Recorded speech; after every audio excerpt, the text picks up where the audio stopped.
This is my lowered 2021 Orion RXB250 with a redone seat and a couple other things that we'll talk about. Yep, and some of those things are pretty simple. We added bar risers because it was very compact and tight. The other thing is by lowering it, we've corrected the steering geometry. From the factory, it was kind of a stink bug stance. The headlight actually pointed straight to the ground. Now, the headlight is a copy of a Zeta, and the geometry should be correct when you bolted into all the factory holes. Well, it wasn't. So by lowering it a little bit and dropping the forks down, we've lowered the overall height, I'd say about three and a half inches. Which is pretty simple. And we've done that by just drilling a hole in the bottom of the shock and repositioning it. Yeah, that was it.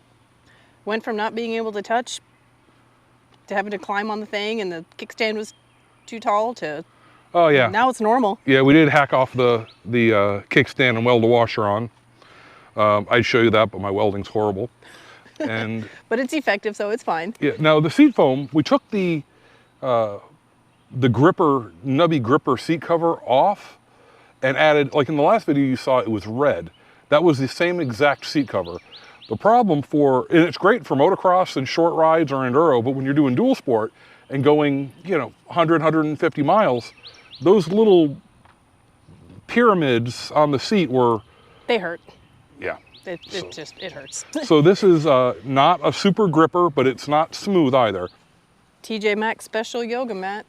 Yeah, it's just a yoga mat, it's a much more of a memory foam type. Now remember, everyone's weight is different, so every foam density is different. So for Sam's weight, 4 layers of this yoga mat foam is supportive and gooey. It's actually extremely comfortable. Even when I ride it, it's comfortable. And the other thing we added was the fish spark arrestor. Now, it's a kit 30, which is a 1.161 to 1.394, is a perfect fit. So you have a United States Forestry Service approved spark arrestor. We added the Kenda K270 120/80. And the front's the 3 1/4. Yeah, so that's 21. Wider. That's like doing a 90/90 or 100/100, a fat front tire, a fatty. So the 3.25 is the fatty. Now we took out both rim locks because when you're doing 65, 70 miles on the road, it's very hard to balance. So it's so off balance, you'll have 3 or 4 ounces on the other side. And since she's running 22 pounds of air, because we're doing true dual sporting, we don't have any worry of them spinning. No. Now, balancing was an issue, and we used ride-on tire sealant and liquid tire balancer in both. And ever since we've done that, I don't see any shaking. Well, you're riding it. No, it's a marked improvement. It's a lot more civilized. Are your mirrors vibrating at all? Nope. No, it's good. Yeah, other than that, it's we've pretty much left it stock other than the shock bolt, the spark arrestor. Handguards? Handguards. We did use different mirrors. Yeah, we changed those. They're definitely more stout. They don't vibrate at all. No, the ones we had on that were factory, they kept buzzing loose, and I was fighting with them while we were riding, and it was just not good. And what else have we changed? The bar risers.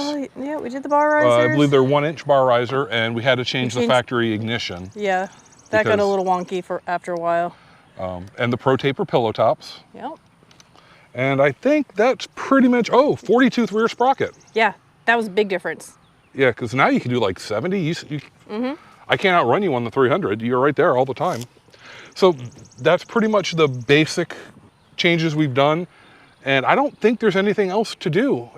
No. And the rear rack fits the small Tusk rear bag perfectly, so it's fine. Yeah, and we can put the panniers on as well.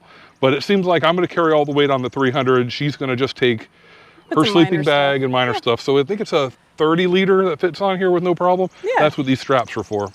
So far, it's been pretty good. Really, the only issue was the height and the vibration of the wheels. Yeah. The engine is butter smooth. Yeah, no, there's no problem with the engine. It shifts really well. The clutch is great.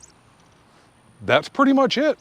We're not going to do a lot to it. She's going to ride this as our just Oh, the light duty trail bike. She's got her Yeah. eyes on another bike that we'll be adding to the fleet. Probably And, next year. yeah, and we've also added just bought a new house with a 30 by 30 shop.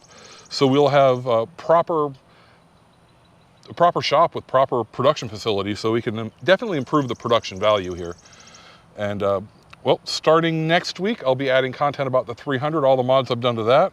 And also I will be heading to the Oklahoma Goat Rally. And that is a 2-day, I want to say about 400-mile ADV loop. So I have a feeling it's going to be a lot of Tigers, GSs, and KTMs in Pan America. So hopefully there'll be a couple CRF 300 people out there. Person I'm going with is on a 390. Very impressive little bike. Too small for me, but it's quick. I'm very surprised. It's a pretty nimble little bike.